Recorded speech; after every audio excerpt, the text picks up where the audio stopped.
एक छोटे से गांव में रमेश नाम का एक मेहनती कुम्हार रहता था। उसके हाथों में जादू था।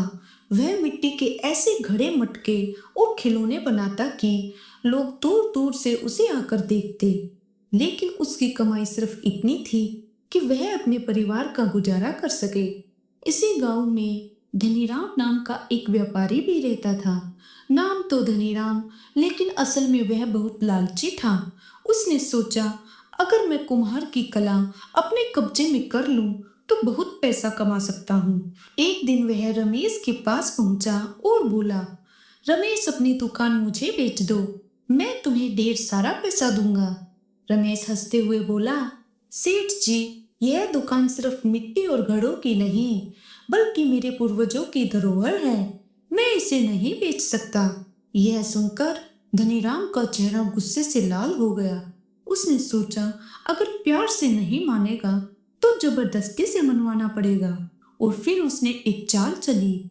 धनीराम ने गांव की दरोगा को रिश्वत दी और झूठा आरोप लगवाकर रमेश की दुकान जब्त करवा ली। बेचारा रमेश अब सड़क पर था।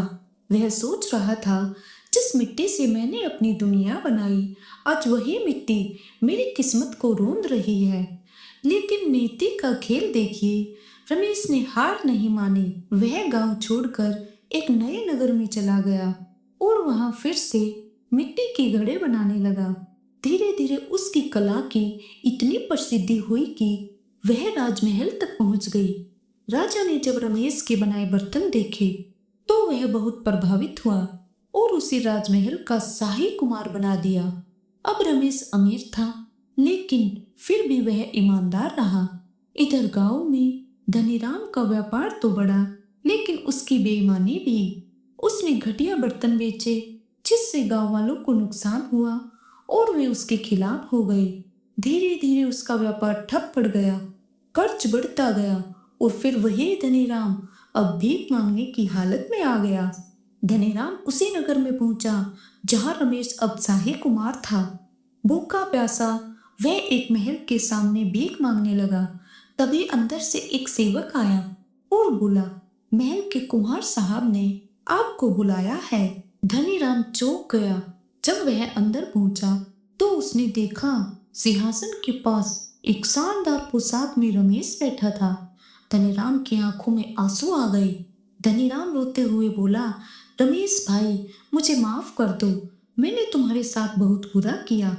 रमेश मुस्कुराते हुए बोला, सेठ जी, माफी मांगने की जरूरत नहीं, समय हर किसी के कर्मों का हिसाब करता है। रमेश ने अपने सेवकों से कहा कि धनीराम को अच्छा खाना खिलाया जाए और उसके लिए काम की व्यवस्था की जाए। धनीराम को समझ में आ गया था कि पैसा ही सब कुछ नहीं होता, इंसानियत और मेहनत ही असली पूंजी है। वह रमेश का शिष्य बन गया और मिट्टी के बर्तन बनाने की कला सीखने लगा।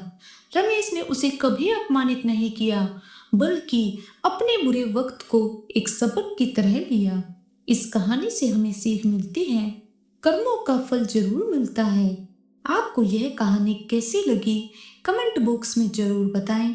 वीडियो को लाइक करें और चैनल को सब्सक्राइब करना न भूलें, जिससे आपको हमारी आने वाली वीडियो की नोटिफिकेशन मिलती रहे। तब तक के लिए धन्यवाद।